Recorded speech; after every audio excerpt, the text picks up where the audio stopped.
I'm gonna hit the record button. Thank you all for being here on time. Hope you all had a restful Thanksgiving. Got to enjoy time with family and friends and good food and watching football for those of you who like football and all that good stuff. Just a quick reminder to please be on camera the best you can. As you all know, internship is right around the corner, and in your internship, you'll have to be on camera. So it's if you're working virtually. So best to start now, get used to it, so it's not as much as of a surprise come internship time.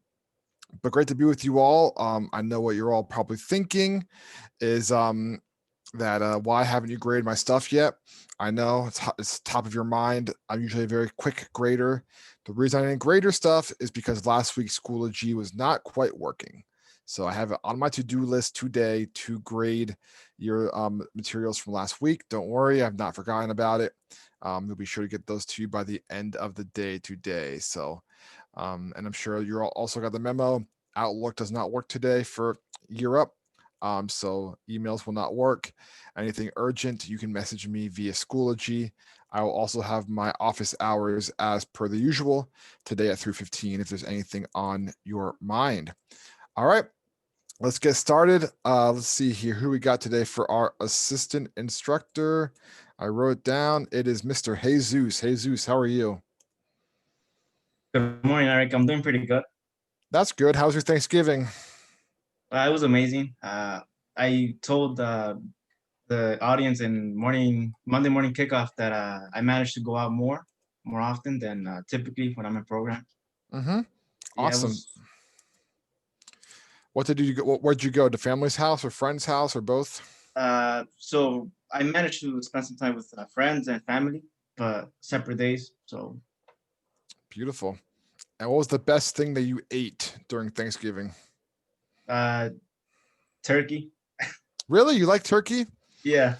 Man, okay, cool. I um I generally think turkey is one of those foods that people only eat it on Thanksgiving, because no one really likes it, you know. But surprised to hear that you like the turkey. All right, now we got to do a poll because I'm curious because maybe Jesus is gonna make me a liar. Give me a green check if you're like turkey is my favorite thing to eat. A red X if you're like nah, not really. On the side, green check. Love the turkey. Give me the turkey. Red X. Nah, it's not my favorite. Wow. Okay, so we got quite a few. All right. Some people. So it's a very controversial opinion on Thanksgiving, the turkey. But this is my thing always is if everybody likes turkey so much, why do we only eat it once a year? Jesus, riddle me that one. I'll be honest. I don't know. Like I don't really eat turkey every day like that. But No, when it comes to nobody Thanksgiving, does. Yeah, it's just the tradition, right? You just have to eat it because it's the tradition. Yeah. So here's a funny thing. Here's a little fun fact of the day. I'm currently reading Benjamin Franklin's biography by Walter Isaacson. I'm listening to it on the audiobook, and it's 25 hours long. It's like insanely long. But he actually wanted the turkey to be the national bird of America. Do you know that, Jesus? I did not know that. Yeah, he wanted the turkey to be the national bird, and everyone's like, no, make the bald eagle. And he thought the bald eagle was like a mean bird because like it eats like rats and mice, and it's just like a predatory bird. And he's like, is that what we really want America to be known for? A predatory country? And he wanted the turkey. So if he got his way, maybe we'd be eating eagle on Thanksgiving and not eating turkey. Just a thought, because you can't eat your national bird, of course. So fun facts. All right, so you ate turkey, you hung out with family and friends, you had a nice time. You look good, Jesus. You look very relaxed. So Thank you. Thank you. I'm glad you got a chance to rest up a little bit. So let's start off. Jesus, tell us. I mean, you've already done this, but maybe you can tell us something different about yourself. Tell us a little bit about yourself, your background, where you're from, all that good stuff. Okay, so I'm Jesus de Leon. I'm from Brooklyn, New York, as you guys know. A new fun fact about me was that my name was actually going to be Daniel. Mm-hmm. My parents decided to go with Jesus after that, so Cool. I can see myself as a Daniel, to be honest. Yeah. I could see you as both. Are you happy with Jesus, or do you wish you were Daniel? No, I'm happy with Jesus. Okay. Cool. I love it. Great. And what is a question that you want to pose to our group today? Okay, a question I have is, if you could have any amount of money, what would it be, and what would you do with it? Oh wow, interesting question. So like any amount of money, what would it be and what would you do with it? See, that's the thing of it is though, is like you have to think about this because like Ashley Gavin just put all the money in the world, but does that mean everybody else gets no money? Like, or someone put a bajillion dollars? That's not even a number, is it? I don't think so. Like, what about you, Jesus? How would you answer that? I'll be honest. I'll be happy with $10 million, and I'll probably invest it to get more money. You know what's actually really interesting you say that, Jesus, because I think I'd probably answer the same. Like, if you have like $1 billion, that's too much. Like, I don't want that. But like 10 million is like enough that like you're set. You know what I mean? Like you invest it, you live off of it, you can still work. Ashley can envision $1 billion. Wow. I mean, but 10 million is like just right. It's just enough. Like I have wealth, but I'm not, I'm still gonna work. I'm still gonna have a kind of a somewhat normal life. Use that term loosely. But if I had $1 billion, like I'm never gonna work ever again. I'm done. I'm out. See ya. I'll be on the beach somewhere hanging out. $10 billion and use it to build solar farms and give people free power. Wow, look at you. Mahmoud is the only person in this room with a heart right now. So thank you, Mahmoud, for reminding us what really matters, helping the less fortunate with our wealth. I love it. Money stresses me out. All right, I can't even read these zeros. All right. Did I share you guys the story about the Mexican fisherman and the New York City businessman? Did I show you guys that parable? Or was that IO? Do you guys know that one, Jesus? Did I tell that one in class? I think you sent us the article. I'm Okay, not then sure. I won't repeat myself. But anyways, there's a story about this, about money and about having too much money and how it causes more stress than good. Yeah, what would you do with if you had like a lot of wealth, Jesus, to give money away to a cause or a charity you believed in? What would you do? So I'll be honest. If I had that much money, I feel like, right, I would try to invest in myself as well, but also on other people. So Hmm. like I'll be able to give back, provide, maybe open up a new organization, try to give it back to people that actually need it. Yeah, yeah, I love it. I love it. So one of my dreams down the road, like maybe 10 years from now, if I ever have the capital to do it, is start like a year up camp where like instead of doing it in a classroom in Manhattan, you would spend a summer at a camp, like staying overnight, and in 3 months it'd be like hyper intense. You would learn everything all day, but you would like stay overnight and you would like go hiking on the weekends. You would learn how to like grow your own food. You would learn how to like cook for yourself. You would learn like all these like life skills as well. So then after the summer is over, then you go on your internship, and not only do you have the skills, like the technical skills, but you also know how to take care of yourself as well. So there you go. Ashley Gavin, Ashley Ross, and Muhammad say, I'm coming to the camp, Europe camp. You'll be the first, you'll be the counselors. All right. That'd be cool. But I thought it'd be kind of neat. I actually worked at a camp when I was in college, and it's where I met my wife. So I have a special place in my heart for summer camp. So I thought that'd be cool, like a year up summer camp. You go there for the whole summer, you learn everything, you learn life skills, and then boom, you come back to New York in September, ready to take over the world. So awesome. Well, thank you so much, Jesus, for being our assistant instructor today. Thank you all for being here in class. Today, we're going to spend the week talking about Scrum and Agile. And believe it or not, guys, next week is our blackout week and our finals already. So this mod is really winding down quick. I have a feeling that we're going to do that, and then it's going to be 2 or 3 weeks of instruction. Then we have a 2 week long break for the Christmas holiday, and then we have another month after that, and then that's it. Your L&D phase is done. So time really flies. It's very exciting.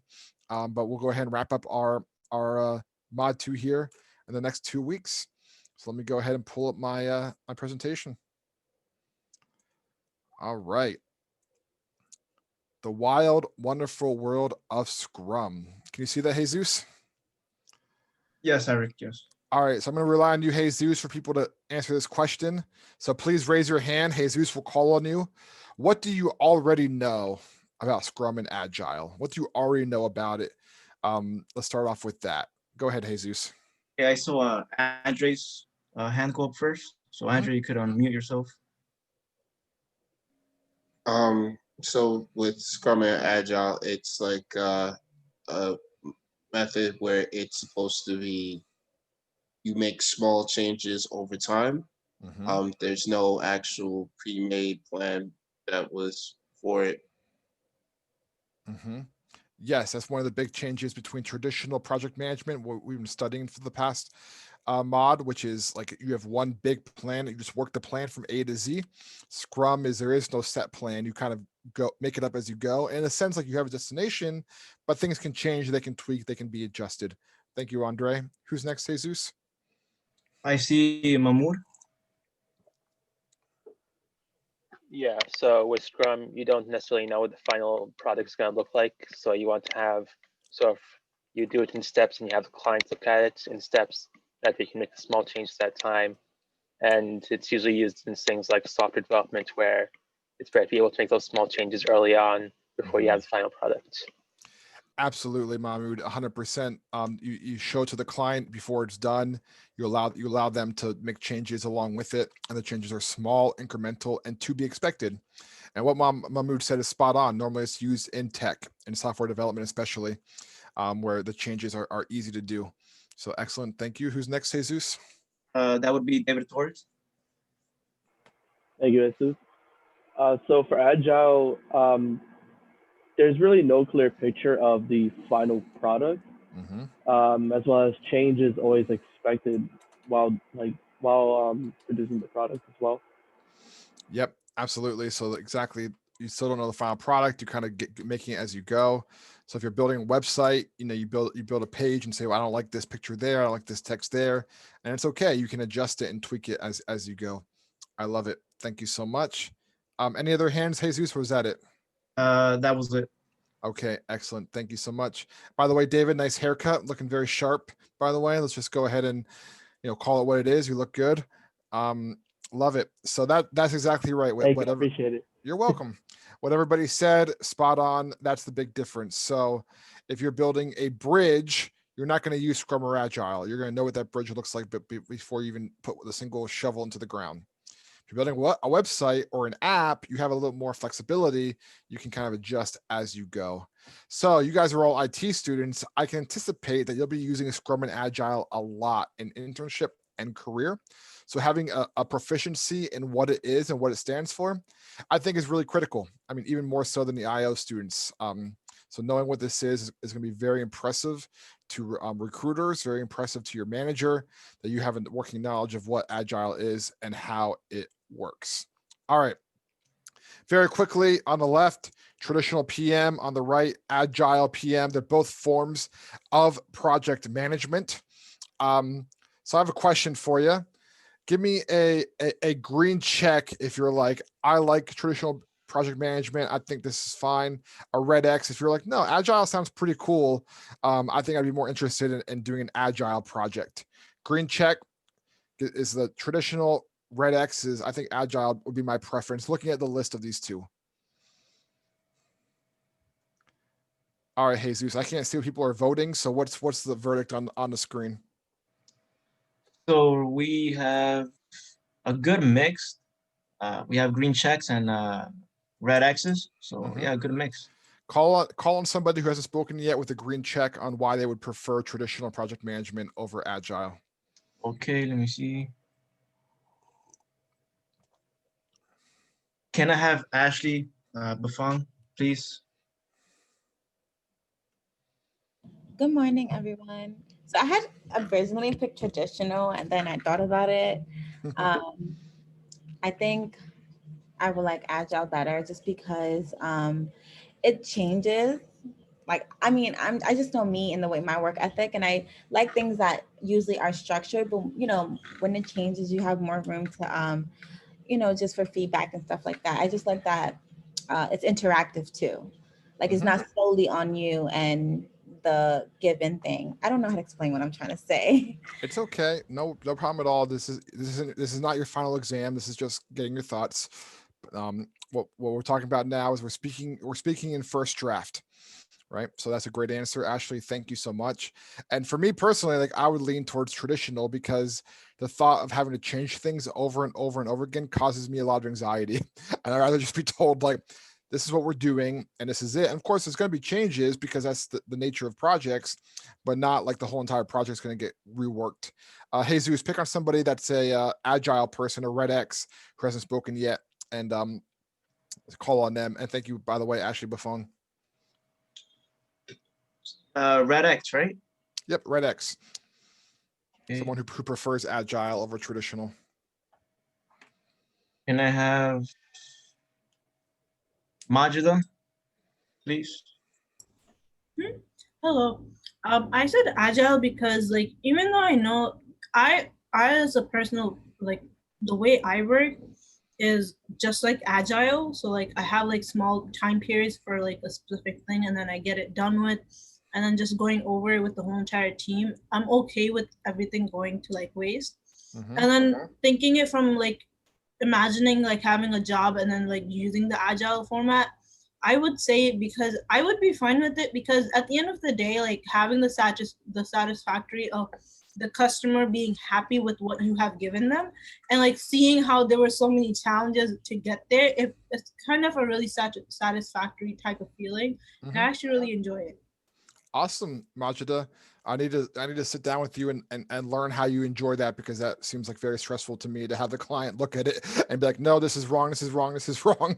But I suppose if you want to make them the most happy, that's the best path to go. So definitely appreciate that comment, Majida.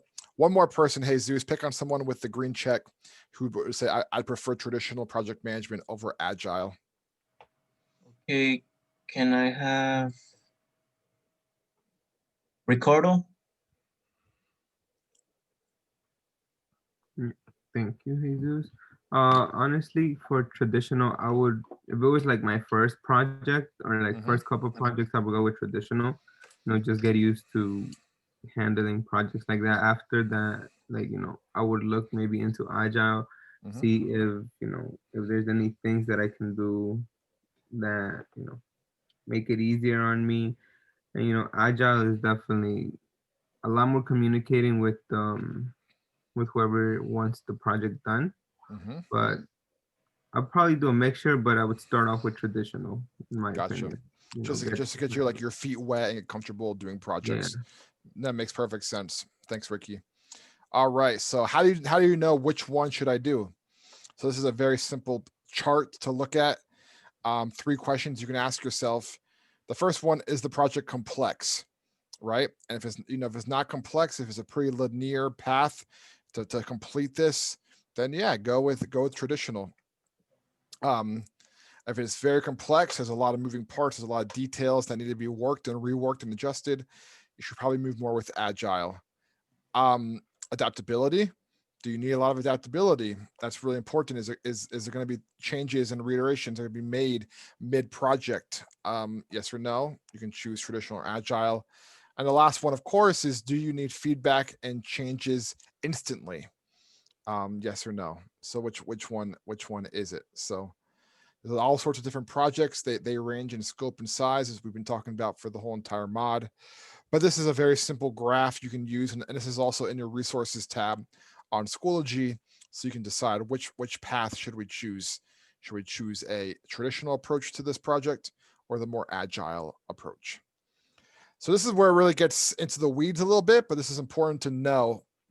There are some things that translate very cleanly from traditional project management into Scrum, and there's some things that don't.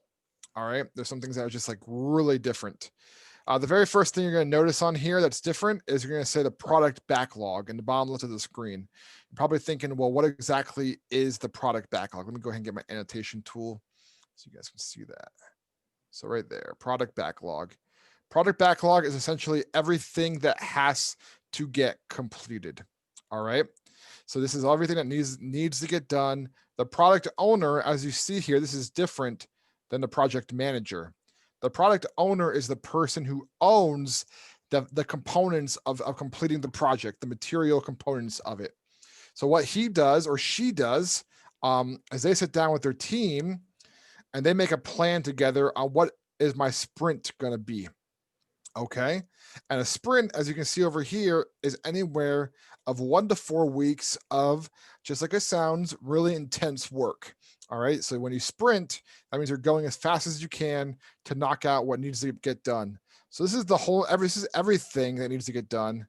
Then you determine with the team what needs to get done during this sprint, anywhere between 1 to 4 weeks. And then you have a person that's called a Scrum Master. And this is the person who's not in charge of the products, but they're in charge of making sure that the team gets everything done that needs to be done during the sprint. Okay, so this person is more like the people person. This person is more like the product person. And you have your sprint. And what you do, which I love in Scrum, is you have what's called a daily stand-up. So you know how sometimes in our class we'll say, like, what did we do yesterday? What are the deliverables? That's an example of a stand-up. When you go to internship, you most likely will have a daily stand-up every day, 8 o'clock, 9 o'clock, whenever your workday starts. A very short, 5 to 10 minute meeting talking about what needs to get done today. And then you have the finished work here after your 1 to 4 week long sprint, and then you review it with the client. All right. So let's go ahead and let's put this into practice. Okay. Let's say that you're developing an app. All right. And the app is a soccer game that you play on your phone. All right. And let's say the first thing that you want to do is that you want to create a way to build out the different teams. Okay. So you go, everything here, the product backlog, that's the whole entire game from A to Z right here. But you get with your team, we're going to design all the teams, however many teams there are. I don't know much about soccer, but we'll just say design the teams, design their uniforms, design the players, what they look like, all that. That's what we're going to do during this sprint. You spend 4 weeks doing that, and then you go to your stakeholders here, and you look at it together and you say, okay, this is really good. The uniforms look great. The colors look great. The players look great. So now your sprint is done. Okay, that part of the game is done. Now, the next thing you're going to do is you're going to design the tournaments. All right, so you pull tournaments from here, discuss it with your team. You spend the next, let's say, 2 weeks doing tournaments. This is how the tournament flow is going to work. Little by little by little, you keep building out the game, as opposed to traditional project management where it's like, hey, make a soccer game. Okay, cool. Spend the next 6 months working on it and show us that when it's done, it goes in iterations, little by little. That's how it works. That's the big difference between the two. So that's what makes it a really powerful tool for things like software development, like Mahmoud said earlier, but also makes it really powerful for keeping the client satisfied, like what Majid has said, is that the clients or the stakeholders, they can see it as it's being built and approve or disapprove things. Because what happens if you say, hey, we're building the team's uniforms and their faces and the way they look, and the client says, wait, that's not right. This guy looks nothing like that player, or that uniform is nothing like their uniform. Then you only lost 4 weeks of time as opposed to months of time going back and changing it down the road. So this is the Scrum process, what makes it so powerful. Here's the team. And this is where it gets really interesting. All right. You have the product owner, like I shared earlier. This is the person kind of like the project manager. They're the ones who determine what needs to be done. And the interesting thing about them is that in the traditional view, as you can see here in the black text, it says they control the work in the traditional model. So if you recall, they're the ones who are responsible for delegating tasks. They're the ones who saying responsible for delegating timelines. The nice thing about Scrum is if you look down at the bottom in the green part of the pie, it says they're a self-organizing group. So they're the ones who determine, we think this is going to take this long. We think it's going to cost this much money. And as opposed to getting kind of, I don't want to say bossed around, that's the wrong term, but in terms of getting managed by the product owner, they're managed by themselves. Okay. And they just determine how long things will take, how much things will cost. It makes it very different. And then you have this unique position over here in the orange, a Scrum Master, and that's the servant leader. This is the person who's managing the product owner, managing the development team, making sure that everything's going according to plan in the process. So one person's, in charge of sort of the people, and one's in charge of making sure the product gets to where it needs to go. So here's the difference between the product owner and the Scrum Master, because in traditional project management, these two people are one person. All right. If you're a project manager, you're both the product owner, you're also the Scrum Master. But in Scrum, you have both, or Agile, you have two different people. And I know it's kind of hard to see the bottom, but in that little section there, it says the product, that's the product owner, what they're in charge of, or the process, they're in charge of the people and the organization and the team. So just out of curiosity, go ahead and raise your hand. What do you think makes a good product owner or a good PM, you would call in the industry? Like, what qualities do you need to be a good product owner. So raise your hand and we'll call on, and Jesus will call on you here in a moment. Look at these three things. You need vision. You need to be able to communicate well. You need to know the business goals. You need to know the product inside and out. You need to be able to collaborate, be available, buy into the process, manage the stakeholders. What qualities are you looking for in your product owner? And if nobody raises their hand, I'm going to make Jesus call on you, and then you'll be mad at Jesus and not me, because that's called delegation. All right. Jesus, any hands up or anything in the chat box? So far, there's no hands up. Okay. Jesus, go ahead. Call on somebody. I know it's Monday morning, but make it happen. All right, let's see.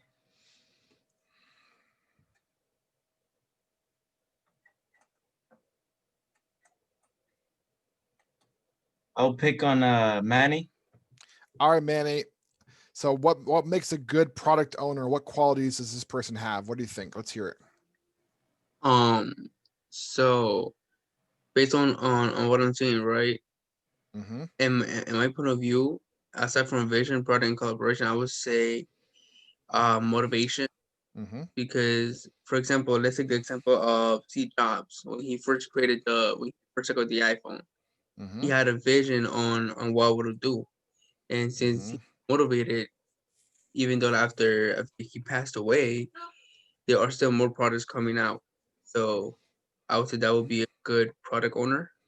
Yes, absolutely. Being able to motivate the team. Excellent, Manny. Thank you so much. Also, I see David's hand. Thanks, Eric. So I would say collaboration, Mm-hmm. because yes, you definitely want to be able to buy into processes when you manage stakeholders, but you also want to be able to gain the knowledge from other companies as well to support your ideas that you have for your team members. Yes, absolutely. Thank you so much, David. So really what it comes down to is imagine how many of you guys like basketball, right? We all like watching basketball. I'm sorry, it's a sports analogy for those who don't like the sport, but I want you to kind of imagine in a way that a product owner is kind of like a Michael Jordan and a scrum master is kind of like a Scottie Pippen. All right. So like a Michael Jordan's a person who's like, man, the buck stops with me. I'm the leader of this team. I'm the leader of this project. Like it has to happen with me. But the scrum master is that person who works as the assistant and helps make everything go smooth. All right. It's a support person. It's the one who says, listen, like, are we considering this risk factor? Are we considering, this person's not doing their job? Are we considering that things are not going as quickly as they should be going? It's that person who kind of is that ear, that voice to the ear of the product owner, because the product owner tends to be really focused on, let's just get the job done. Michael Jordan was really focused on, let's just win the game. All right. But the scrum master is more like the team person. All right. It's more like let's get everybody aligned and after the goal and do it in a way that's up to standards. All right. So that's the difference between a scrum master and a product owner. So let's go ahead and do this activity. Yes, organization as well. So what we're going to do is I'm going to put you guys into breakout rooms, some speed networking. And I want you to sit down with your partner, just have like 2 minutes with them. There'll be some groups of 2, some groups of 3, and say, which one do you see yourself as? But I want you to actually answer for the other person. So like, do you see me more as a product manager? Do you see me more as a scrum master? Do you see me more as the people person or the product person? All right, so let's go ahead and start so we make sure we're on the same page. In the chat box, if you were to rate me as your instructor, Eric, you're definitely the product person. No, Eric, you're definitely the scrum master, the people person. Which one do you think I would be more of in the chat box? Am I the person that gets the job done to completion? Every little details find out? Or am I the person that's more like, no, you're more the people person, more of that leader? Master Eric, wow. So yeah, approach everyone's saying you're like the scrum master. You're more the people person that keeps everything oriented, people happy and satisfied. I'm not a person who's obsessed with the final product being perfect. I'm not a very detail oriented person. If you ever met me in person, you'd probably be like, oh yeah, Eric is not very detail oriented at all. His shirt's a little bit, not ironed. I don't file my nails. I bite my nails. I don't file them. Sometimes I miss spots shaving. I'm just like not a very detail oriented person, but I love people.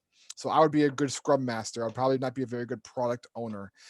Amna, you said a perfect mix of both. Thank you so much, Amna. You get an automatic A in the class. Have a good rest of the day. See you later. All right, just kidding. Let's keep going. All right. Breakout rooms, groups of 2 or 3. Actually, looks like one group of 3, and then every other group is 2. Which one do you see this other person as? So, for example, Christian and Luis, you guys are going to be in a room together. You have to say to the other person, I could see you more as the product owner, the person who cares about the end product. Or you say, no, I see you more as a scrum master, the person who cares about people. You basically get 2 minutes. So go ahead into the room, guess the other persons, and then you tell them, yeah, you're definitely right. I definitely see myself more like that. All right, go ahead.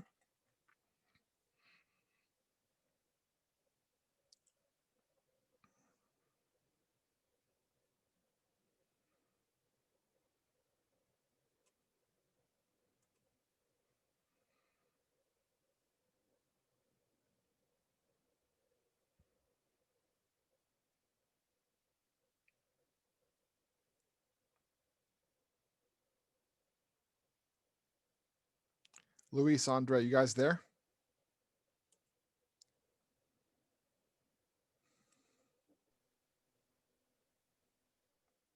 Hey, you there, Andre?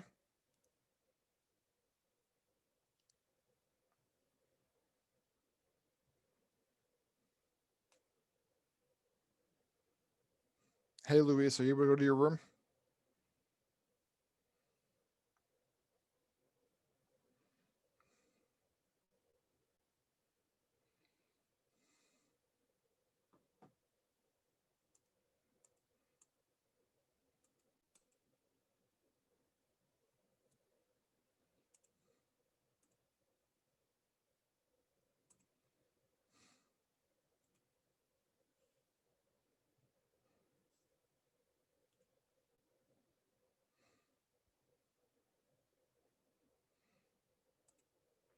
Hey, Christian, I'm sitting into a new room because I think Louis stepped away from his computer.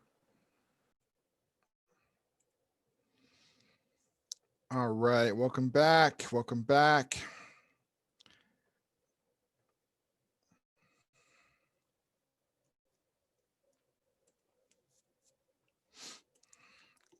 Go ahead and get on camera if you can. Is there anybody here that, once everyone gets back, then I'll pose the question.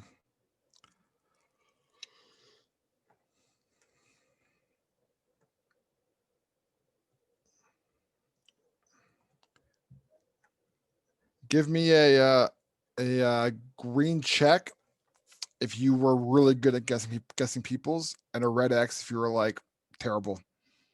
Green check, like I nailed it. I knew what pretty much everybody was. Red X if you were like, yeah, I should get to know my colleagues a little bit better. Green, for those of you just hopping on, green check if you nailed it. If you were like, I knew what everybody was, I can read them like a book. Red X if it was like, man, I should need to know my colleagues better because I was terrible at guessing. All right, so Amna, you were like the first person. Oh, now you have a red X, Amna. You changed your mind. All right, Amna, which one are you?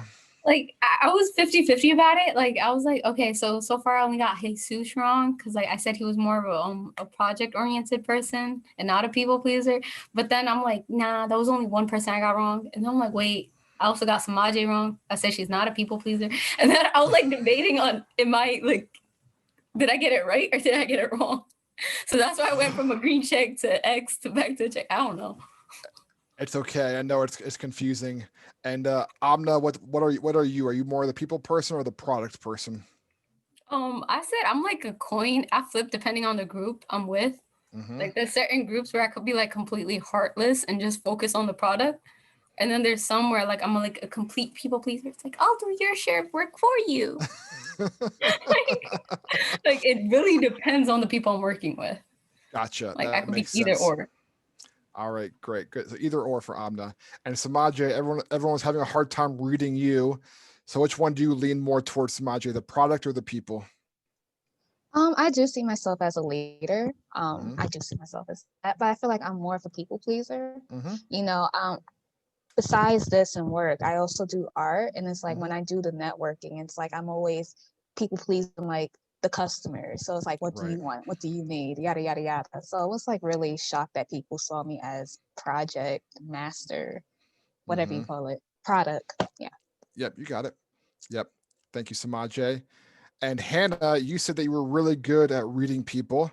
So what was it what are your tricks to kind of identify, oh, this person is definitely the product person, or this person is definitely the people person?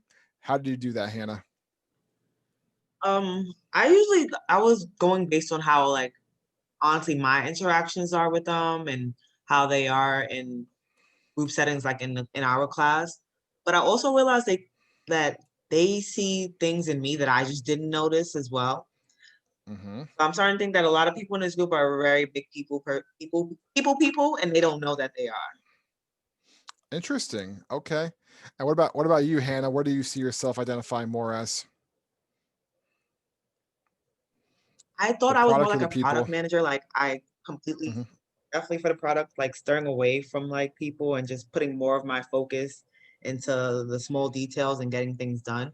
But everyone else saw me as a complete mixture of both, and I feel like everyone had good explanations as to why. Mm-hmm. Yeah, for sure. Yeah, thank you so much. And that's the thing, is that we as humans we're complex, right? And we're not just purely one or the other. We're a blend of both. And then some of us, yeah, it depends on, Manny said it, and Jaleesa said it as well. Amna said it. Everyone's like, it depends on your environment. It's just something to think through and process. Like, which one of these do I lean more towards, and which one do I see myself thriving in more?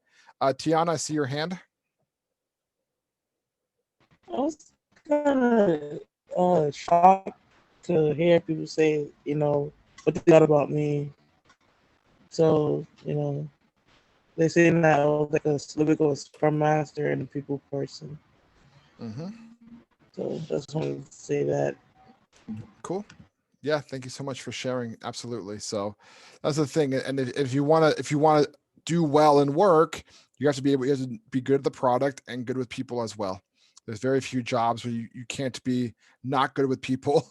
And there's very few jobs where you can just be good at the product. So make sure that you have a well balanced repertoire that will help you in your career. So I have a short article for you. Just takes about 10 minutes. Read this. Come back at 11:30. Thanks, everybody. Folks, it is 11:30. Please make your way back onto screen. Hope you guys enjoyed that article and got a short little break there. One last activity we want to do is in the chat box, or raise your hand, whichever one you're more comfortable with. Give me one piece of feedback or a comment or something that you found interesting from this person's short article about using the agile framework to renovate her kitchen. What was something about it that you thought was a key takeaway, either by raising your hand or putting it in the chat box? What was a takeaway that you had from that short article?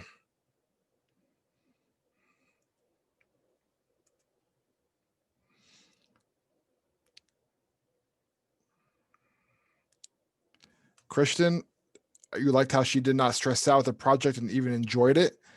Yeah, what did you find interesting about that? Was that surprising to you? Yeah, because like she said, like many people like stress out about it. Mm-hmm. But she said like she didn't even find like her career, her future career, because she enjoyed all the process. So that's something that really stood out to me.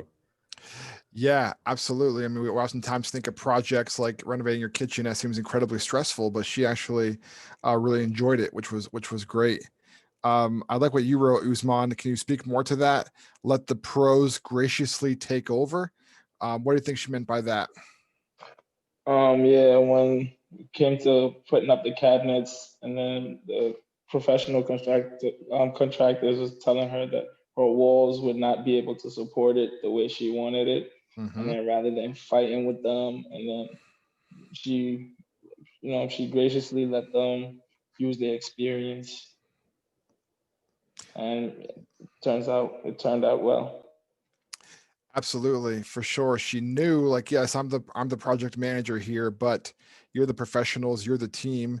And do you guys remember the Scrum process? One of the things that makes it so incredible is that the team decides what is most important to the project, as opposed to traditional project management where you just delegate tasks. You also listen to the team and their input. Andre, you said to work on deliverables, not tasks. What do you think the difference is, Andre, between those two terms? Um, so for this one, I believe that it's more like if you work towards a task, it's still tasked towards a deliverable. So it's still you steady gaining one part of completion to the overall completion. But when you work on the deliverable, it's you just literally finishing the whole objective. Exactly. You're giving people a lot more authority if you say this is the deliverable versus this is the task. I love it. Thanks, Andre. Ashley Ross, you wrote even while she was pregnant, she did that. Why did that stand out to you? That stood out to me because I imagine, because I don't have kids, but I imagine if I'm pregnant, I wouldn't want to do anything. So kudos to her. Yeah, I think that's a funny visual. She talks about being a 5'2" pregnant person, kind of telling his contractors what they should do that day, having a daily stand up, and actually worked really well because they were kind of reluctant at first. They're like, just let us do our job. But then they realized, oh, this is actually a better way to work. And as Moses is your comment, having the daily stand-ups is a good trick to address problems. So Moses, how do you think you're gonna incorporate stand-ups into your life or your career or your next project? Do you have any thoughts on those? Because they're very powerful. Oh, yeah, when it comes to project managing, especially I even worked in retail and we even did that as well. We had stand-ups at the beginning of the shift or the beginning of the day, talk about our goals, uh, was expected of us, to address any issues that anybody may have within the group about the project, with each other, so that can all be addressed and handled. Mm-hmm. Excellent. Yeah. Also use it as a pep talk as well. Yeah. Get them motivated. Where did you work, Moses, in retail? I worked for New York and Company for like 3 years. Oh, sweet. Okay, cool. Yeah, I used to work for Sears, and we did a stand up every day as well in the break room before the day started with the same deal. These are the goals for today, so what we want to accomplish. So yeah, it's a powerful tool. Thanks, Moses. Any other additional thoughts on that before we move on to the next thing? But this is just a really simple way to use agile in a project. And one thing that nobody mentioned, but I think it's worth raising, is did anybody catch how long this kitchen took to renovate? Did we see that in the article? Yep, Christian's right. 7 days, which if you know anything about household renovations, normally if you want to renovate a kitchen, you're looking at like 2 to 4 weeks. So they really got it done very quickly. And I think a big part of that was having a clean and clear process and way to go. All right, folks, we're going to go ahead and move to the deliverables. Jesus, thank you for being a great assistant instructor today. Do you mind reading these for us? Thank you, Eric. And yes, so watch a 20-minute video, what is Scrum, and post thoughts by tomorrow night at 11:59. Respond to at least 2 posts by Thursday night at 11:59 p.m. The elevator pitch video, it is due on Thursday at 11:59. Thank you so much, Jesus. And I want to speak really briefly to the elevator speech video. So for those of you who didn't get a chance to look at it yet, I just released the unit this morning on Schoology because Schoology was acting crazy last week. What I'm going to have you do for your Thursday deliverable is I want you to find a job or a position that you'd be very interested in. And I want you to look at the job description and try to find a project management skill necessary in that job description.